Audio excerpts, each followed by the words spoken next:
If you're a parent of a child with special needs, you are their expert, their advocate, you're pretty much their entire world. But have you ever stopped to ask what happens if an accident or an illness suddenly takes you out of the picture, even just for a little while? It's a terrifying question, I know, but it's one we really have to explore together. You know this better than anyone, right? That worn-out stuffed animal, it isn't just a toy. It's an anchor. You're the one who gets all those tiny, crucial details that make up your child's whole sense of security. And right there, that's the heart of the problem. What if the one person who holds all this critical information, all these little secrets to their stability, what if you're suddenly unable to communicate any of it? Look, your knowledge isn't just helpful, it's absolutely essential. You have spent years, maybe decades, becoming completely fluent in your child's unique language and their world. You're the expert. Just think about it for a second. You're the one who knows that you need to ask for the very first appointment of the day to avoid a crowded, noisy waiting room.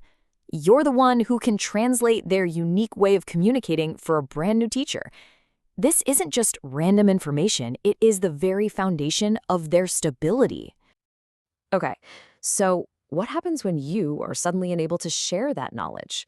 The hard truth is, without a plan, the entire support system that you have so carefully built can unravel with just devastating speed. That incredible network of therapists, teachers, doctors, the one you've spent years putting together, it is so much more fragile than you might think. Let's actually look at just how fast things can fall apart. All of a sudden, there's nobody with the legal authority to make appointments or sign the consent forms. The occupational therapist who's made so much incredible progress with your child, they can't legally continue their sessions. Everything just stops. And those financial support systems you rely on, they can be completely frozen.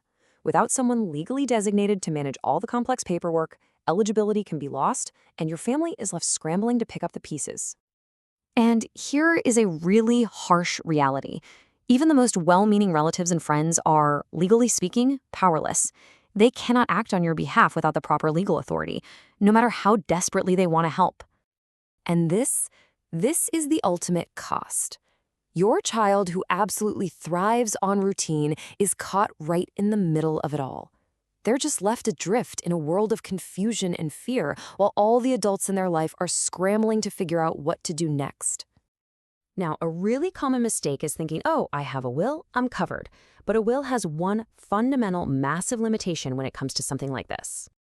This right here is probably the biggest misunderstanding out there. A will does absolutely nothing for your child while you're alive but just unable to make decisions. It only kicks in after you're gone. And that leaves a massive gaping hole in protection during a lifetime crisis. This analogy just hits the nail on the head. It perfectly captures the problem. See, even if someone has the legal authority, traditional documents don't provide the how. They don't explain that your child needs that visual schedule or a 5-minute warning before transitions. But the good news is there is a much better way. You can actually create that instruction manual. You can build a plan that ensures your child's world keeps running smoothly no matter what happens to you. This is a completely different approach. It's not just about drafting a few documents and calling it a day. It's about creating a truly holistic plan that understands and protects your child's unique world from every angle. So the plan is built on a foundation of 3 key components. You've got a durable power of attorney, which gives your chosen person the authority to act. You have a special needs trust to provide financial support without messing up their benefits. But let's focus on the one that really captures your unique knowledge. The letter of intent. This is it. This is your instruction manual. It's where all your expertise gets written down. It captures all those irreplaceable details we talked about at the beginning, and it transforms your personal knowledge into a practical, usable guide for any future caregiver. But, creating the plan is really just the start. Because the world changes, your child's needs evolve, laws shift, the real peace of mind comes from knowing that the plan is going to be kept up to date and that your family will have support when they need it most. I mean, the difference is just stark. It's night and day. On one side, you've got panic-stricken relatives making uninformed decisions in a crisis. On the other, you have a trusted team armed with a clear plan and professional guidance, making sure your child experiences continuity and stability when they need it most. Ultimately, it really all comes down to this. Your child's reliance on you is a beautiful thing. Proper planning ensures that their dependence on you doesn't suddenly become a vulnerability in a crisis. Instead, it becomes a source of strength for them and for everyone who steps in to help.